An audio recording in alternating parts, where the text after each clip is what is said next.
Hello and welcome everyone. So in this video we are going to understand the fifth chapter from designing data intensive applications. So in the previous videos we have covered the first part of the book where we have discussed aspects of data systems that apply when the data is stored on a single machine. So now in further videos we are going to discuss the second part of the video where we are going to learn what happens if the multiple machines are involved in storage and retrieval of the data. So before starting why the data is stored on multiple machines, we have to understand that why we want to store the data across multiple machines, why do we really need it. So the first reason is scalability. So if the data volume or the read load or the write load grows bigger than a single machine can handle, we have to potentially spread the load across multiple machines. So by adding more and more machines, we can distribute the load across different machines. The second reason is fault tolerance and high availability. So in cases of machine crash or some failure occurs, so let's assume some data center crashes or there is some disaster. So we have to keep our systems running in the case of failures as well. So in that case we have to provide the redundancy. So to add more machines will add redundancy, and even if one machine crashes, the other machines will be able to serve the traffic. The third reason is latency. So if we have users around the world, we might want to have the servers at various locations so that each user can be served from data center that is geographically close to the users. So this way we will prevent the network packets to travel halfway around the world. So how the data is distributed across multiple machines? So currently there are two ways, replication and partitioning.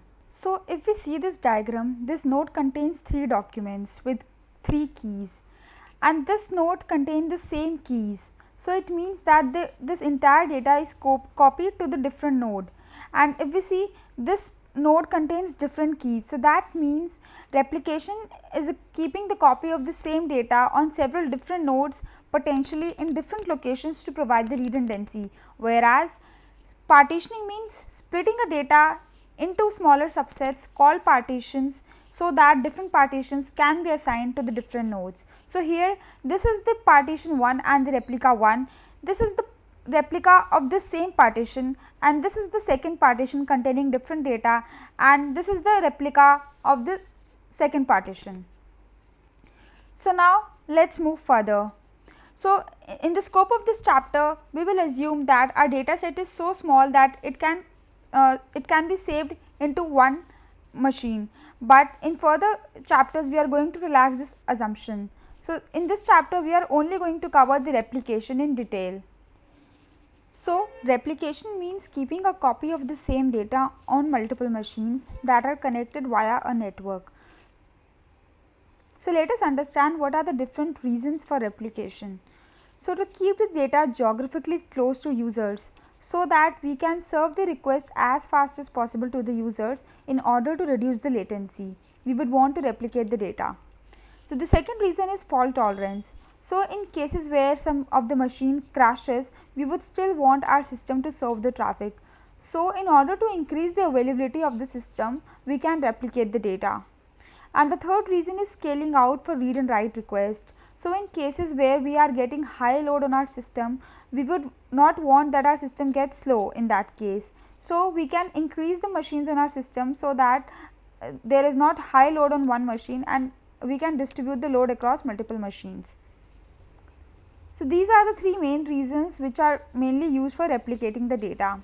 So if the data that we are replicating does not change over the time, then it means the replication is easy, because we just need to copy the data to node once and then we are done. But all of the difficulty, that is all of the problem with replication, lies in handling the changes to the replicated data. So that is what we are going to cover in this entire video and this entire chapter, that how we can replicate the data which is keep on changing. So the three approaches for replication is single leader, multi-leader and leaderless. So now let us see the first approach, single leader. So now let us see what is a replica. Each node that stores a copy of the database is called a replica, and with multiple replica the question arises, how do we ensure that all the data ends up in the replicas? So every write to the database needs to be processed by every replica, otherwise the replica would be inconsistent, that is they would not contain the same data that is present in the other replicas. So, the most common solution for this is called leader based replication or active passive or master slave replication. So, in this approach, one of the replica is designated as leader replica, which handles the write to the database, and the other replicas are the follower replicas, also known as read replicas, slaves, secondaries or hot standbys. So, whenever the leader writes new data, it also sends data changes to all of the followers as a part of the replication log or change stream. So, each follower takes those log from the leader and updates its local copy of the database accordingly by applying all the writes in the same order as they were processed in the leader. And when a client wants to read from the database, it can either query the leader as well as the follower, but the leader is only there for the writes, and the follower is only there for the reads. So, leader can handle both write and reads, but follower can handle only read only queries.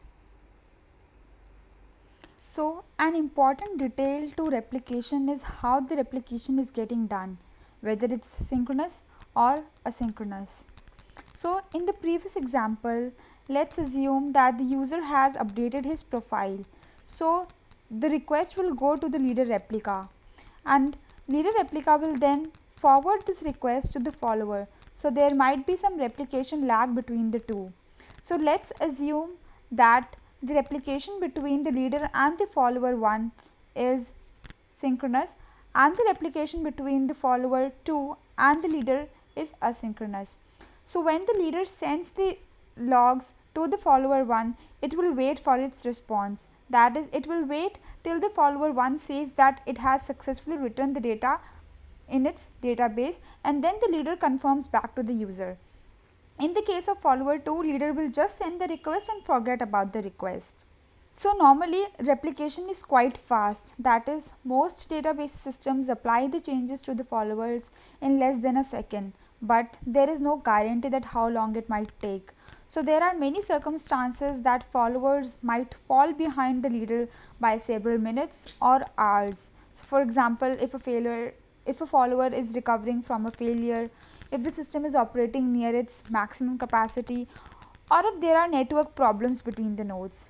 So, the advantages of synchronous replication is that a follower is guaranteed to have an up-to-date copy of the data that is consistent with the leader, and if the leader suddenly fails, we will be sure that the data is still available on the follower.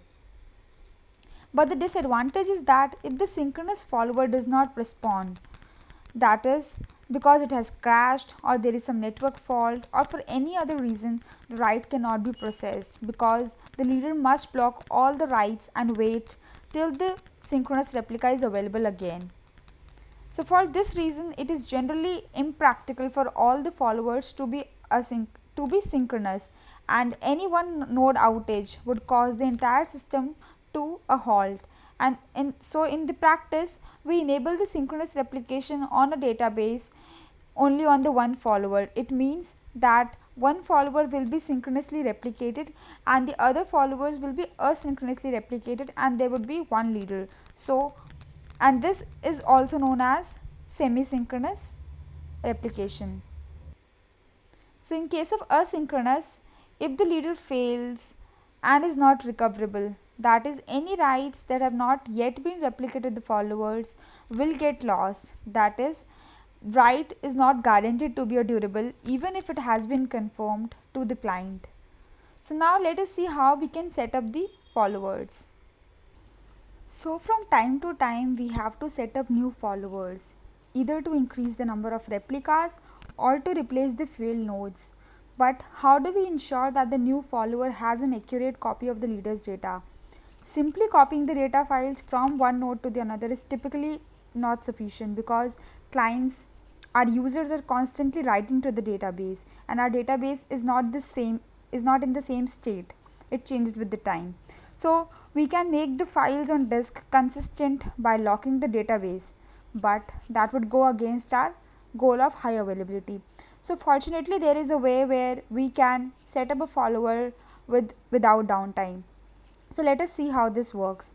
So we have to take a consistent snapshot of the leaders database at some point in time. So if possible, if we can take the snapshot without any lock, so this is possible in some of the databases. Then we copy this snapshot to the new follower node. Then the follower connects to the leader and requests all the data changes that have happened since the snapshot was taken. So this requires that the snapshot is associated with an exact position in the leader's replication log, and that position has various names in various databases. So for example, in MySQL it is also called binlog coordinates. So when the follower has processed the backlog of the data, whatever the data changes it has seen in the snapshot, it says it has caught up, and then it can process the data changes from the leader as they start happening.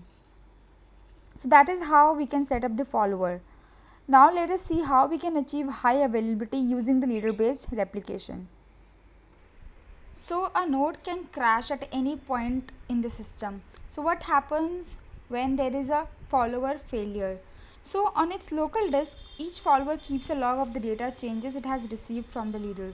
So if a follower crashes and is restarted, or if the network between the leader and the follower is temporarily interrupted, the follower can recover quite easily. How? From its logs, because it knows the last transaction that was processed before the fault occurred. So thus the follower can connect to the leader and request all the data changes that occurred during the time when the follower was disconnected. So when it has applied all these changes, then it has caught up to the leader and then can continue to receive further changes from the leader. So now how the leader failure occurs and how we can achieve the high availability. So this is also known as failover. So handling a failure of the leader is quite trickier, because one of the failure needs to be promoted to the new leader, client needs to be reconfigured to send writes to the new leader, and other followers should have to start consuming data changes from the new leader. So failover can happen manually as well as automatically. So automatic failover process has following steps. So first is to determine that the leader has failed, and this is done using timeouts. So the nodes keep on sending heartbeats to each other, and if a node doesn't respond for some period of time, so it assumes that the node is dead. Then they have to choose the new leader, which is also known as consensus problem, which is selecting the new leader through an election process. And then the third step is reconfiguring the system to use the new leader. That is, we have to ensure that our client points to the new leader instead of the old leader. But with this leader failure and this failover process, there are many problems. Like, so if asynchronous replication is used, the new leader may not have received all the writes from the old leader before it failed. So if the former leader rejoins the cluster after a new leader has chosen, then what will happen to those writes? The new leader may have received conflicting writes in the meantime. So the most common solution is to discard the old leader's unreplicated writes, which may violate client's durability expectations. The second issue is discarding writes is dangerous if the storage systems outside of the database needs to be coordinated with the database contents. So let us see an example. In one incident at GitHub, an out-of-date MySQL follower was promoted to the leader. So the database used an auto-incrementing counter to assign the primary keys to the new rows. But because the new leader counter was lagging behind the old leaders, so it reused some primary keys that were previously assigned to the old leader. And also these primary keys were also used in Redis store. So the reuse of these primary keys resulted in inconsistency between the MySQL and the Redis, which caused some private data to be disclosed to the wrong users. Also, in some scenarios, it can happen that two nodes might believe that they are the leaders. So this situation is called split brain, and it is very dangerous because if both leaders accept the rights and there is no process of resolving conflicts, the data is going to be lost or corrupted. So now let's see how the replication logs are implemented. So there are currently 4 ways: statement based replication logs, write ahead logs, logical log replication, and trigger based replication. So let's start with the statement based replication. So in statement based replication, the leader logs every request that it executes, and then it sends that statement to the followers. So for a relational database, this means that every insert, update or delete statement is forwarded to the followers, and each follower parses and executes that SQL statement. So this may sound reasonable, but there are many problems in this statement based replication. So the first one is that any statement that calls a non-deterministic function like now to get the current date or any randomized function, so these functions can generate different results on different replicas. The second issue is if the statements are using any auto-incrementing column, so they should be executed in exactly the same order on each replica, or they may have a different effect. So this can be limiting when there are multiple concurrently executing transactions. The third issue is that statements that trigger procedures or user defined functions can result in different outcomes in the different replicas. So there is a possible workaround that a leader can replace any non-deterministic function call with a fixed return value when the statement is logged, so that all the followers get the same value, but there are many edge cases. So nowadays other replication methods are used. So let's see the second method, which is write ahead log. So in chapter 3 we discussed how the storage engines represent the data on the disk, and we found that usually every write is appended to a log. So in the case of log structured engines, this log is the main place for storage, and in case of B trees, which overwrites individual disk blocks, so every modification is first written to the write ahead log so that index can be restored at a later stage when there is a crash. So in either case, the log is an append only sequence of bytes which contains all the writes to the database. So we can use the exact same log to build a replica on the another node besides writing the log to the disk, so that the leader also sends it across the network to its followers. So whenever the follower processes this log, it builds a copy of the exact same data structure as found on the leader.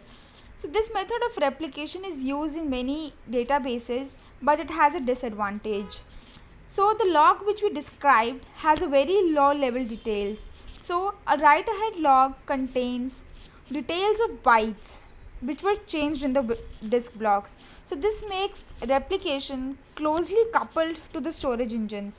So if there is a case that the database changes its storage format from one version to another, it is typically not possible to run the different versions of the database software on the leader and the followers. So if replication protocol allows the follower to use a newer software version than the leader, we can perform a zero downtime upgrade of the database software by first upgrading the follower and then performing a failover to make one of the upgraded nodes the new leader. So if the replication protocol does not allow this version, then there a downtime is required, which is the case in write ahead log. So let's see how this alternative of different log formats for replication and storage engines, which allows the replication log to be decoupled from the storage engines, is used. So this is also known as logical log replication. So a logical log is a sequence of records describing writes to the database tables at a granular level. So for an inserted row, the log will contain the new values of the columns. For a deleted row, it will contain enough information so that we can identify a row which is by the primary key, and if there is no primary key, it will contain all the old values of the column. For an updated row, it will again contain the enough information to identify the row that is using a primary key. Also, it will contain the new values of the column. So a transaction that modifies several rows generates several such log records, followed by a record indicating that the transaction has been committed. So since a logical log is decoupled from the storage engine internals, so it can be easily kept as a backward compatible. That is, we can allow the leader and the follower to run different versions of the database software or even different storage engines. So now let's see the last log replication, that is trigger based replication. So till far we have seen that the replication approaches have been implemented by the database system without involving any application code. But in many cases, there are circumstances where more flexibility is needed. For example, if we want to replicate a subset of the data, or we want to replicate from one kind of database to the another. So a trigger lets us to register custom application code that is automatically executed whenever the data changes occurred in the database system. So now let's see what are the problems with the replication lag. So in this example, there is a leader and there are two followers to it. So a user comes and writes data to the application. So the write request goes to the leader, and there is a replication lag of 10 seconds between the leaders and the followers. So if this user requests for the data, that is, it wants to fetch the data, and it fetches the data from the leader and the follower too at the same time. So the leader would have this data, but the follower too would say that the data is missing. So this inconsistency is just a temporary state. So if you stop writing to the database, that is to the leader, and wait for a while, the followers will eventually catch up and become consistent with the leader. So this effect is known as eventual consistency. Normally, the delay between a leader and a follower is very small, and this is also known as replication lag. So this is between a fraction of second. But if the system is operating near capacity, or if there is a problem in the network, the lag can increase to several seconds and even minutes. So when the replication lag is so large, that it can be a real problem for applications. So now let's see what are the approaches for this replication lags. So the first one is reading your own writes. So many applications let the user submit some data and then view the data they have submitted. So whenever the new data is submitted, it must be sent to the leader, but when the user views that same data, it can be read from the follower. But this will be a problem in asynchronous replication. So if the user views the data shortly after making a write to the leader, the data might not be replicated to the replicas. So to the user, it seems that he has lost the data he has submitted. So we need read after write consistency, also known as read your write consistency. So this is a guarantee that if the user reloads the page, they will always see any updates they submitted themselves, but it makes no guarantee about the other users. That is, other users' update may not be visible. So it reassures that the user that their own input has been saved correctly. So the second issue is monotonic reads. So this can occur when we are reading from the asynchronous followers, and it is possible for a user to see the things moving backward in time. This can happen if a user makes several read requests from the different replicas. So if a user is making the same query twice, first to a follower with the little lag and then to a follower with greater lag, it might appear to the user that some data is getting erased, and this might create inconsistency for the user. So when you read data, you may see an old value. Monotonic reads only means that if one user makes several reads in a sequence, they will not see time go backward. That is, they will not read older data after having previously read newer data. So one way of achieving this monotonic read is to make sure that each user always make their reads from the same replica. For example, it can be done based on the hash of the user ID, rather than doing the randomly. So if one of the replica fails, the user query can be redirected to the another replica. So the third issue is consistent prefix reads.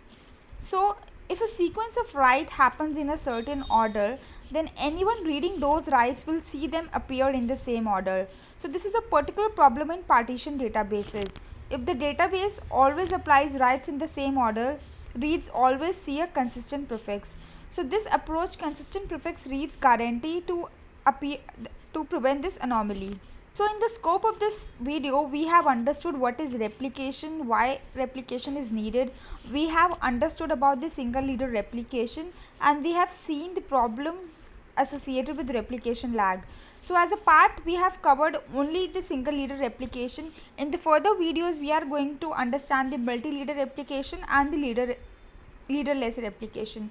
I hope you like the video and the content. Thank you, and please subscribe.